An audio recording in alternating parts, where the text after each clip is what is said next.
السلام علیکم دوستو، اردو سٹوریز کو خوش آمدید۔ دوستو، ایک خاتون اپنا واقعہ لکھتی ہے کہ میری بیٹی لاہور میں شاپنگ کے غرض سے آئی۔ اس کی دیور کی شادی تھی۔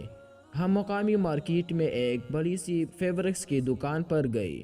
وہاں مختلف لباس دیکھتے رہے۔ وہاں ایک لباس پسند آیا، مگر قیمت میں انبن کے باعث ہم اٹھ کھڑے ہوئے۔ ابھی نکلنی ہی لگی تھی کہ دکاندار نے ابو کو روک لیا۔ ابو نے مڑ کے دیکھا، وہ ایک اچھی پروقار شخصیت کا مالک تھا۔ اس نے کہا، میں اس دکان کا مالک ہوں، آپ میری دکان سے خالی ہاتھ نہ جائے، آپ یہ لباس 15,000 میں لے جائے۔ ابو نے کچھ سوچ کر کہا کہ ٹھیک ہے۔ دکاندار نے کہا، ہم یہ لباس آپ کو آرڈر پر بنوا دیتے ہیں، آپ 20 دن بعد یہ لباس لے جائے۔ 15,000 دکاندار کو جمع کروا کر رسید حاصل کر لی۔ 20 دن بعد دکان پر اپنا سوٹ لینے گئے تو مزید 10 دن میں سوٹ تیار ہوگا، پھر مزید 5 دن، پھر 3 دن، اس طرح دن پر دن مزید آگے کرتا گیا، حتیٰ کہ شادی کا دن پہنچا۔ شادی والے دن پھر ہم دکاندار کے پاس گئے۔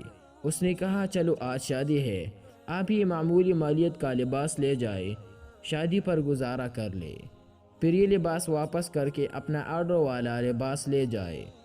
خیر دوستو، شادی کا دن گزر گیا۔ ان کے پاس لباس لے کے آئے تاکہ ہمیں آرڈر والا لباس مل سکے۔ کہنے لگا، آپ کا فنکشن گزر گیا ہے، ہم نے آرڈر کینسل کر دیا ہے۔ پیسوں کا مطالبہ کیا تو بھی صاف مکر کیا۔ مقدمہ درج کرنے کے لیے ہم نے وکیل سے رابطہ کیا۔ وکیل نے کہا 1,00,000 کی رد دائر کرے، پھر میں سارے پیسے ان سے نکلاؤں گا۔ ہم نے منع کر دیا کہ ہمارا پیسہ جاتا ہے، سو جائے، لیکن کسی کا پیسہ ہم نہیں لیں گے۔ ایک بار پھر دکان پر گئے۔ مالک نے ڈٹائی اور بدتمیزی کا مظاہرہ کرتے ہوئے رسید ٹکڑے ٹکڑے کر دی۔ ہم خاموشی سے لوٹ آئے اور فیصلہ آخرت پر چھوڑ دیا۔